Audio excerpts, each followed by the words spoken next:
दोस्तों आदाब नमस्कार सत श्री अकाल। आपका बहुत स्वागत है आपके अपने शो दानिश की ज़बानी पर। आजकल पैसा कमाने के लिए लोग किस हद तक जा सकते हैं, आप और हम उसका अंदाज़ा भी नहीं लगा सकते। आज की कहानी एक बहुत बड़े फ्रॉड की, जो इंश्योरेंस कंपनी है, बीमा एजेंट है, इन सब और बैंक वालों की और ग्राम प्रधान, बहुत सारे ऐसे लोग हैं जिनको मिलाकर फ्रॉड करे जा रहे हैं। पीछे एक कहानी आपने सुनी होगी जामताड़ा के नाम से, कि किस तरह एक गांव का नाम है जामताड़ा, और वहाँ पर लोगों को ठगने के और ठगी के फ़ोन करने के और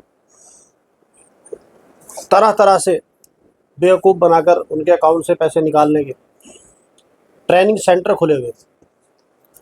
वहाँ पर जो अनपढ़ बच्चा भी होगा वो भी जानता है कि हमें किस तरह से फ़ोन करना है। कभी कस्टमर केयर बताएंगे, कभी बैंक से बताएंगे और उनसे ओटीपी लेंगे, फिर उसके बाद लिंक आ गया और तरह तरह के उन्होंने तिकड़म भिड़ाई। और जब पुलिस उस गांव में जाती तो वो पत्थर बरसा देते, और उसके बाद वो जंगल में जाकर पेड़ों पे चढ़कर लैपटॉप लेकर बैठे हुए हैं, वहाँ पर ये सारी फ्रॉड कर रहे हैं। एक गांव में बैठे हैं लेकिन पूरे देश के अंदर में फ़ोन कर रहे हैं और वहाँ से वो ठगी कर रहे हैं, और वहाँ पर पूरे ट्रेनिंग सेंटर। लेकिन आज की जो कहानी है वो जामताड़ा की नहीं है, बल्कि मैं ये कहूँगा कि आज की कहानी के सामने वो जामताड़ा का फ्रॉड कुछ भी नहीं। वो था 10-20 हज़ार का, लाख रुपए बहुत बड़ी बात है। लेकिन आज की जो कहानी है इसमें करोड़ों रुपए का फ्रॉड है, और बड़े तरीके के साथ। ना कोई खून खराबा और ना ही कोई शोर शराबा।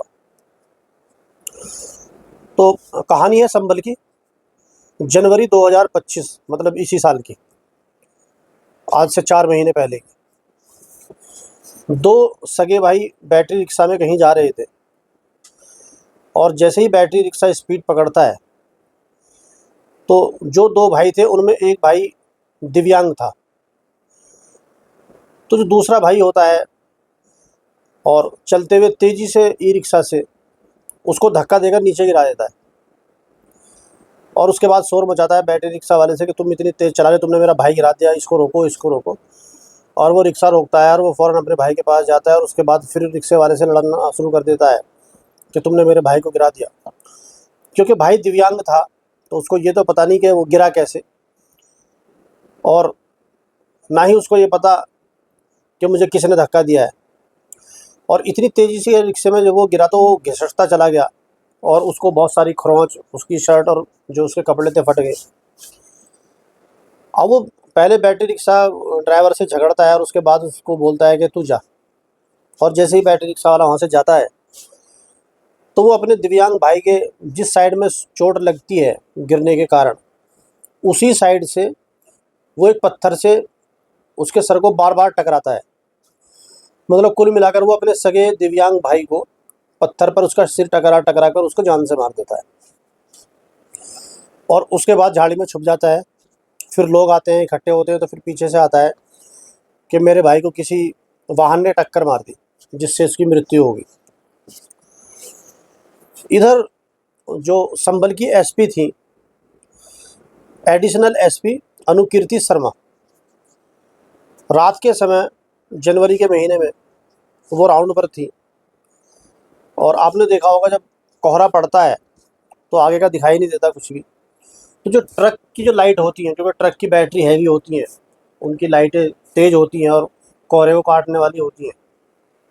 तो कार वाले ज़्यादातर ट्रक के पीछे अपनी कार लगा लेते हैं, जिससे इसके पीछे पीछे चलते रहेंगे तो कहीं सड़क के इधर उधर कहीं गड्ढे में नहीं गिरेंगे और उससे बचे रहेंगे। ये ज़्यादातर लोग करते हैं, क्योंकि जो कार की लाइट होती है उसमें तो बिल्कुल कुछ दिखाई ही नहीं देता। तो इसी तरीके से जो एडिशनल एसपी अनुकृति शर्मा का जो ड्राइवर था, वो भी किसी ट्रक के पीछे धीरे धीरे जा रहा था। इतनी ही देर में पीछे से गाड़ी आती है बहुत तेज़ी के साथ में, और वो एसपी की कार को ओवरटेक करती हुई, और जो जितनी भी कारें वो लाइन से जा रही थी और वो ट्रक के पीछे पीछे जा रही थी, वो सबको क्रॉस करके आगे निकल जाती है। अब ये देखकर जो एडिशनल एसपी अनुकृति शर्मा थी उनको बड़ा अजीब लगता है कि जो सब गाड़ी इसके पीछे पीछे जा रही हैं, क्योंकि सबको अपनी जान का खतरा है, कोई एक्सीडेंट ना हो जाए, कहीं गड्ढे में ना गिर जाए या सामने की तरफ से कोई गाड़ी ना आ जाए। लेकिन अपनी जान को बिल्कुल हथेली पर रखकर ये गाड़ी इतनी तेज़ी से आगे जा रही है, उनको कुछ उस पर डाउट होता है, तो वो आगे फ़ोन करती है जहाँ पर बैरिकेडिंग लगी हुई होती है, और वो बताती है कि गाड़ी आ रही है बहुत तेज़ी के साथ में, आप लोग उसको रोको और उसकी चेकिंग करो, क्योंकि वो बहुत तेज़ी से जा रहा है, बहुत जल्दी में है और मुझे उस पर शक है। अब क्योंकि एडिशनल एसपी का हुक्म था, तो नाके पर जितनी भी पुलिस खड़ी होती है, वो एक ट्रक लाती है और पूरा वो सड़क पर लगा देती है, पूरा मतलब सड़क को ही पूरी ब्लॉक कर देती है वो, क्योंकि बॉस का हुक्म है। बाई चांस वो बैरियल में टक्कर मार के निकल गया तो हम एसपी को क्या जवाब देंगे। अब चूँकि ट्रक लगा हुआ है तो वो जा नहीं सकता था, उस गाड़ी को पुलिस रोक लेती है और उसकी तलाशी लेनी शुरू करती है। अब उनको नॉर्मली उसमें कुछ ऐसा दिखता नहीं है, लेकिन बात यही है कि फ़ोन आया था एडिशनल एसपी का, तो तलाशी भी बिल्कुल ध्यान से लेनी पड़ेगी। तो वो बड़ी बारीकी से उसकी तलाशी लेते हैं, जब तक वो जो एडिशनल एसपी अनुकीर्ति शर्मा वो भी वहाँ पर पहुँच जाती है। तो उसके अंदर से 11.5 लाख रुपए कैश बरामद होता है गाड़ी के अंदर से। तो ये कोई बड़ी बात नहीं थी, नॉर्मली है इतना पैसा। लेकिन दूसरी चीज़, उसके अंदर 19 क्रेडिट कार्ड मिलते हैं उनको। पुलिस उनका नाम पूछती है, तुम्हारा नाम क्या है? तो एक का नाम ओमकेश्वर और दूसरे का अमित था, क्योंकि ज़्यादातर आपने देखा होगा जो क्रेडिट कार्ड एटीएम कार्ड है उनके ऊपर नाम भी लिखा हुआ होता है। तो पुलिस ने उन कार्ड के ऊपर नाम जानने के लिए उनका नाम पूछा, लेकिन कोई भी कार्ड उन दोनों के नाम से नहीं था, सब अलग अलग नामों से, वो क्रेडिट और जो एटीएम कार्ड थे सब अलग अलग नामों से थे। अब जो एसपी एडिशनल है उनको थोड़ा और शक होता है कि इतने सारे एटीएम कार्ड 11.5 लाख रुपए, तो वो उसका बड़ा अच्छा कारण बताते हैं। कहते हैं कि ये हमारे लिए नॉर्मल है, हम तो बीमा एजेंट हैं, इंश्योरेंस कंपनी से हैं, हमारा काम ही इंश्योरेंस वगैरह करना है, तो इसलिए सारी चीज़ें हमारे पास होती हैं। अब एसपी आदेश देते हैं कि इनकी और ज़्यादा चेकिंग करो। तो फिर गाड़ी के अंदर से cheque book, passbook, ATM card, pan card और कुछ फ़ोटो, फिर उनके कुछ मोबाइल उसके अंदर मिलते हैं, मोबाइल बरामद होते हैं। फिर जो 2 मोबाइल थे उनके, उनको पुलिस उनकी गैलरी में जाकर चेक करती है, तो उसके अंदर पासपोर्ट साइज़ की करीब 1 लाख फ़ोटो होती है। क्योंकि नॉर्मल आदमी के जो मोबाइल में फ़ोटो मिलेंगी, फैमिली फ़ोटो होंगी, यार दोस्तों की होंगी, और वो भी पूरी होंगी। पासपोर्ट साइज़ की फ़ोटो 1 लाख फ़ोटो मिलने का मतलब कुछ ना कुछ गड़बड़ है। उसके बाद फिर उसकी वो चैटिंग में जाते हैं, मैसेज चेक करते हैं, तो उसमें चैटिंग में ये लिखा हुआ होता है कि इसके पैसे आ चुके हैं, इसकी पॉलिसी चल रही है, इसकी ईएमआई भरी जा रही है, इसका प्रीमियम जा रहा है, इसके आ चुके हैं, पूरी उसके अंदर डिटेल थी। अब यहाँ पर पुलिस उनको फिर अरेस्ट कर लेती है, और जो उसके अंदर बिल्कुल ताज़ी चैटिंग होती है उसी टाइम की, तो उसमें एक प्रियंका नाम से कोई लेडीज़ थी, उससे उनकी बात होती हुई होती है। वो उसके बारे में किसी और से बात होती है कि प्रियंका के पैसे आ चुके हैं और वो बट चुके हैं। अब जो एडिशनल एसपी होती हैं, वो कहती है शुरुआत यहीं से करते हैं, पहले प्रियंका के पास जाओ और यहाँ जानकारी लेकर आओ कि ये क्या मामला है। अब कुछ पुलिस अधिकारी सुबह को प्रियंका के पास जाते हैं और कहते हैं कि आपकी क्या पॉलिसी हुई है? तो बताती है कि हाँ, कुछ लोग मेरे पास आए थे और उन्होंने मेरे पति दिनेश का 25 लाख रुपए की पॉलिसी निकाली थी, और वो क्योंकि उनको कैंसर था, वो कैंसर के पीड़ित थे, तो उन्होंने कहा था कि अगर इनको कुछ मिसहैपनिंग हो गई तो आपके काम आएंगे, आप इनका इंश्योरेंस करा लीजिए। तो उन्होंने मुझसे 1 सवा लाख रुपए लिए और अ, मेरा अकाउंट खोला, कुछ चेक बुक पर साइन कराए और मेरा एटीएम कार्ड वगैरह वो ले गए और मेरी पॉलिसी करा दी, और कुछ दिन पहले ही मेरे पति दिनेश की मृत्यु भी हो गई। अब मैं बैंक के चक्कर काट रही हूँ, पैसे पूछ रही हूँ, मुझे अभी तक कोई पैसा नहीं मिला है। अब ये जानकर जो पुलिस ऑफिसर होते हैं बैंक जाते हैं, बैंक जाकर पता चलता है कि पॉलिसी उनकी थी और पैसे भी उनके अकाउंट में आ गए हैं और प्रियंका ने निकाल भी लिए हैं। अब क्योंकि प्रियंका की खुद हालत ऐसी थी कि पुलिस को इस बात का बहुत अच्छी तरह से पता था कि वो झूठ नहीं बोल रही है, तो बैंक से जानकारी ली जाती है पैसे किस माध्यम से निकाले गए हैं। तो जो बैंक मैनेजर होते हैं वो बताते हैं कि देखो ये चेक बुक पे साइन है, तो चेक जो जिन चेक से निकाले गए थे वो चेक उनको दिखाते हैं। वो कुछ एटीएम से निकाले गए थे। और फिर जो पुलिस अधिकारी होते हैं पूछते हैं कि चलो अगर पैसे उसने निकाल भी लिए तो जो मैसेज है वो तो प्रियंका को पहुंचना चाहिए था। कम से कम मैसेज से तो उनको पता लगता है मेरे बैंक में क्या ट्रांजैक्शन हो रही है, तो क्या आपने मैसेज नहीं भेजे। तो वहाँ पे बैंक मैनेजर फिर जवाब देता है कि वो हमने तो सारे मैसेज भेजे हैं और इसके अंदर नंबर भी रजिस्टर्ड है। तो वो जो नंबर मैच करके देखते हैं तो प्रियंका का नहीं होता, किसी और का होता है। अब यहाँ पे पुलिस का और दिमाग जो हिलता है कि पॉलिसी जिसकी हुई है, जिसका पति कैंसर से मरा है और जिसको पैसे मिलने चाहिए तो उसको पता भी नहीं है, वो चक्कर काट रही है और पैसे इंश्योरेंस कंपनी से आ भी गए हैं, बैंक से निकल भी गए हैं, और वो पैसे गए कहाँ। अब वो प्रियंका से जानकारी ली जाती है कि किसने पॉलिसी कराई, उनके नंबर दो, सारी चीज़। उसके बाद फिर से उनके मोबाइल चेक करे जाते हैं तो जो उसमें दूसरी चैटिंग थी वो थी चंद्रसेन के नाम से। अब पुलिस चंद्रसेन के घर पे जाती है तो इत्तेफाक से उनका भी नाम दिनेश ही था। तो वहाँ पर जाकर पता करती है कि इनकी पॉलिसी हुई है। तो जो उसके पिताजी मिलते हैं वो बताते हैं कि हाँ हुई है और उसकी तो मृत्यु हो चुकी है। और वो कहते हैं मृत्यु, कहते वो बिल्कुल ठीक ठाक था, अचानक वो एक ट्रैक्टर और ट्रॉली का उसने बीमा कराया, तो इंश्योरेंस से लिया और उसका बीमा कराया, और उसके बाद वो फिर शराब वगैरह पीने लगा। हम खुद परेशान थे उसके इस नए शौक से, और अभी कुछ दिन पहले उसकी मृत्यु हो गई। हम बैंक में गए थे, हमने कहा कि जी एक पॉलिसी हुई हुई थी तो ट्रैक्टर ट्रॉली तो अब हमें भरने की इसकी ज़रूरत होगी नहीं, ये तो हमारे पास रहेगा। लेकिन वो बैंक वाले माने नहीं और वो ट्रैक्टर ट्रॉली दोनों चीज़ उठा कर ले गए। अब पुलिस अधिकारी फिर बैंक जाते हैं, अब इसके बैंक जाते हैं और पूछते हैं कि जब उसकी मृत्यु हो गई और इसकी पॉलिसी हुई थी तो आपने ट्रैक्टर और उसकी मोटरसाइकिल क्यों खींची। तो वो कहते हैं कि नहीं, हमने तो नॉमिनी को दे दी है। अब वो कहते हैं नॉमिनी कौन है भाई, उसका नॉमिनी उसके पिताजी होने चाहिए या उसका भाई होना चाहिए। तो वहाँ पर चेक करा जाता है तो वहाँ पे नॉमिनी कोई और ही है और मोबाइल नंबर भी उसके घर का किसी का नहीं है। तो मतलब कुल मिला के कहानी वही जो प्रियंका वाले केस में थी वही इसमें निकली। उसके बाद फिर वो तीसरी चैट चेक करते हैं तो वो थी एक त्रिलोचन के नाम से। 5 पॉलिसी त्रिलोचन के नाम से हुई हुई थी, 5-5 लाख रुपए की। पुलिस उसके घर जाती है और वहाँ जाके कहती है कि आपने जो पॉलिसी कराई है त्रिलोचन की। अब उसके घर वाले एकदम चौंक जाते हैं, हैरान हो जाते हैं कि हमने तो कोई पॉलिसी कराई नहीं है उनकी। तो पुलिस कहती है नहीं, उनकी पॉलिसी हुई हुई है 5-5 लाख की 5। तो घर वाले कहते हैं अच्छा एक बात बताओ कब कराई थी। अब पुलिस डेट देखती है उसके अंदर तो बताती है कि जून 2024 में उनकी 5 पॉलिसी हुई है।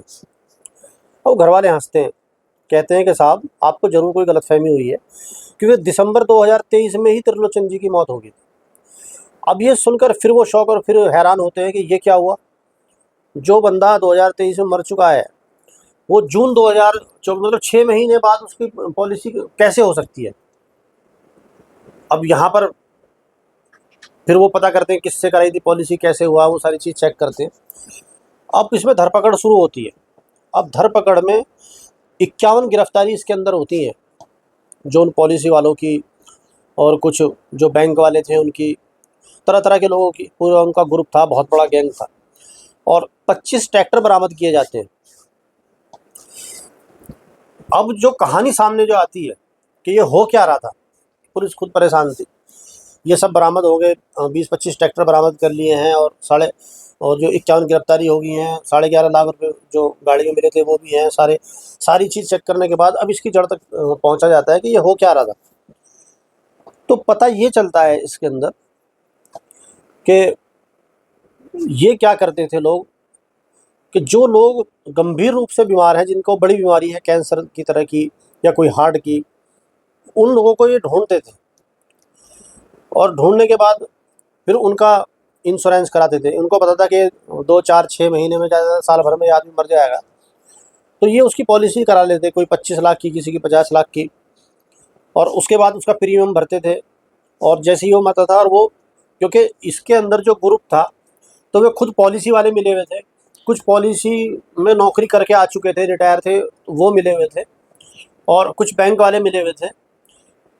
अब इनको ये था कि इनको ढूंढे कैसे, इतने सारे बीमार आदमी जो मरने वाले हों, या जिसकी अचानक मौत हो गई हो, बिल्कुल ठीक-ठाक है, कोई ऐसी अचानक मौत होगी, तो उसको एकदम उसके पास जाना है और उसके घरवालों को समझाना है कि हम तुम्हारी पॉलिसी कर रहे हैं और तुम्हें इसमें पैसे मिल जाएँगे, इतने मिल जाएँगे। लेकिन वो 2-3 चीज़ का ध्यान रखते थे जब वो पॉलिसी करते थे, कि उसका जब बैंक का अकाउंट खुलवाते थे, उसके अंदर मोबाइल नंबर अपना डालते थे, और दूसरा, जैसे ही मोबाइल से किट आती थी, उसके अंदर एटीएम कार्ड होता है और पासबुक होती है, चेकबुक होती है, तो उस किट को वो अपने पास रखते थे, और जो चेकबुक होती थी उससे कई सारे चेकों पर उससे पहले से पहले ही साइन करा लेते थे। मतलब अभी लोन हुआ नहीं है, कुछ नहीं हुआ है, मतलब इंश्योरेंस अभी हुआ नहीं है, लेकिन चेकबुक पे साइन करा के उन्होंने अपने पास रख ली, क्योंकि कल को वो अगर ना दे तो पैसे उन्हीं के पास आएंगे, वो खुद निकाल लेंगे। तो यहाँ पर ये पूरी सिक्योरिटी के साथ वो करते थे। अब कुछ दिन बाद उनको लगता है कि आदमी बहुत कम मर रहे हैं, उस हिसाब से नहीं है जिस हिसाब से हमारी कमाई होनी चाहिए, तो इसका क्या करें? तो उन्होंने फिर दूसरा रास्ता निकाला कि जो मर चुके हैं, अब जैसे किसी की भी रिश्तेदारी में कहीं पे भी मौत हुई हो, कोई जवान मौत हुई है, तो वो उसके घर जाते हैं कि आपका जो जो परिजन है ये मर चुका है, लेकिन आप एक काम करो, उसका डेथ सर्टिफिकेट मत बनवाना, क्योंकि 2-4 साल बाद ये पता नहीं चलता कि वो जनवरी में मरा था या दिसंबर में मरा था। तो वो क्या करते थे, डेथ सर्टिफिकेट उसका रुकवा देते थे, और उसकी पॉलिसी उसके बाद में वो करते जब वो मर चुका होता था, और उस 3-4 प्रीमियम भरने के बाद में फिर उसको दिखाते थे कि ये मरा हुआ है, फिर उसका डेथ सर्टिफिकेट बनता था, और फिर वो पॉलिसी एजेंट अपने ऑफिस में लेकर जाते थे और दिखाते थे कि इसकी 25 लाख की पॉलिसी थी और ये मर चुका है। उसकी पुलिस इंक्वायरी करती थी, क्योंकि बैंक से और पुलिस स्टेशन से पता चल जाता था बंदा मरा है, और अस्पताल से उसका डेथ सर्टिफिकेट इशू हो जाता था। तो जो इंश्योरेंस कंपनी है, पॉलिसी कंपनी, उसको 2 ही चीज़ चाहिए होती है, एक डेथ सर्टिफिकेट, दूसरा वो इंक्वायरी करेगी, थाने जाएगी तो वहाँ से ओके हो जाएगा, वो तो वाक़ई में मरा हुआ है। लेकिन इसमें इतना फ़र्क था कि वो टाइम इतना लगा लेते थे कि ये पता ही नहीं चलता था वो दिसंबर में मरा है या जनवरी में मरा है या जून में मरा है, क्योंकि वो डेथ सर्टिफिकेट बाद में बनवाते थे। मतलब ये उनका एक खेल था। लेकिन कहते हैं ना कि किसी भी तरीके से जब पैसा आना शुरू होता है, और ऐसा पैसा वो जब आता है, तो आदमी का पेट नहीं भरता किसी भी तरीके से। पहली पॉलिसी उनकी जो थी वो ये थी कि कोई बीमार है तो उसका कराओ, उससे उनका पेट नहीं भरा। उसके बाद ये थी कि जो मर चुके हैं उनका कराओ, उससे भी उनका पेट नहीं भरा। अब वो तीसरा प्लान लगाते हैं कि यार अब कैसे करें। अच्छा, ये जो दूसरा प्लान था उनका, उसमें वो क्या करते थे कि गांव-गांव जाकर तो खुद पता नहीं कर सकते, तो वो कुछ जो गांव के प्रधान थे उनसे कांटेक्ट करते थे कि आपके गांव में कोई ऐसा बीमार है जो मरने वाला हो, या इस तरीके से वो जानकारी निकालते थे। फिर जो आशा वर्कर होते हैं और जो पोलियो वगैरह लगाते हैं, जो गाँवों के अंदर छोटी-छोटी सरकारी योजनाएँ चलाते हैं, उनके वर्करों से मिलते थे, और उनसे सिर्फ़ यही कहते थे कि आप ये बताओ कि कोई ऐसा बंदा है जिसको कोई गंभीर बीमारी है, या कोई इस गाँव में कोई जवान मौत हुई है। तो इस तरीके से उनको भी कुछ पैसे देते थे, और कुछ प्रधान भी उनसे मिल जाते थे। मतलब एक तरीके से पूरा उन्होंने अपना जाल अच्छी तरीके से बिछा रखा था। तो पहला तो उनका ये हो गया था कि जो लोग बीमार हैं उनका करना है, वहाँ से पैसे खाने हैं। दूसरा ये हो गया था जो मर चुके हैं उनका करो, उनसे खाओ। अब जब उनका उससे ही पेट नहीं भरता, अब वो क्या करते हैं कि जो लड़के हैं 20-25 साल के, एकदम यंग, और वो बहुत गरीब हैं, बहुत कमज़ोर घर के हैं, जिनके होने ना होने से किसी को फ़र्क नहीं पड़ता। वैसे ऐसा है नहीं, ऐसा कोई व्यक्ति नहीं जिसके ना होने से किसी को फ़र्क ना पड़े, क्योंकि आदमी अमीर हो या गरीब हो, हट्टा-कट्टा हो या बीमार हो, उसके फैमिली को तो फ़र्क पड़ता ही पड़ता है। तो ये लोग अब ये दरिंदगी पे उतर गए थे एक तरीके से। अब ये क्या करते थे, उस गरीब आदमी का पॉलिसी कराते थे 20 लाख की, 30 लाख की, 50 लाख की, और प्रीमियम अपने पास से उसका भरते थे, और नॉमिनी अपने ही ग्रुप में से किसी को बना देते। और उसके बाद जब उसके प्रीमियम, जो एक गाइडलाइन होती है, कम से कम इतने प्रीमियम भरे हुए होने चाहिए, उसके बाद पॉलिसी मिलेगी। तो जब उसकी इतनी किस्तें या इतने प्रीमियम वो भर देते थे, तो उसको वो क्या करते थे, किसी बहाने से बुला के, पार्टी के बहाने से, या दारू शराब पिलाने के, या फिर जिस चीज़ का भी उसको शौक होता था उसके बहाने उसको बुलाते थे, और उसकी बेदर्दी से उसकी हत्या कर देते थे। और हत्या करने के बाद उसको फिर एक्सीडेंटल मर्डर दिखाते थे, कि कोई गाड़ी कुचल के चली गई या कोई वाहन आया था, इस तरीके से। अब क्योंकि इसके अंदर जो उनकी टीम थी, कि जो मरने की इंक्वायरी करेगा इंश्योरेंस ऑफिस से, जो आएगा पॉलिसी से, वो भी मिला हुआ है, और जो उसका पॉलिसी कर रहा है वो एजेंट भी मिला हुआ है। जिस बैंक में पैसे जाएंगे, अब बताते हैं कि उसमें भी कुछ लोग उससे मिले हुए हैं। मतलब एक तरीके से बड़े इजी तरीके से अब वो क्या करते हैं, हत्या करते थे लोगों की, पॉलिसी करी, फिर उसकी हत्या करी, फिर उसके पैसे खाए। इस तरीके से उनकी भूख बढ़ती रही। फिर वो यूपी में कर रहे थे जैसे, फिर मध्य प्रदेश चले गए, फिर राजस्थान चले गए, महाराष्ट्र, गुजरात।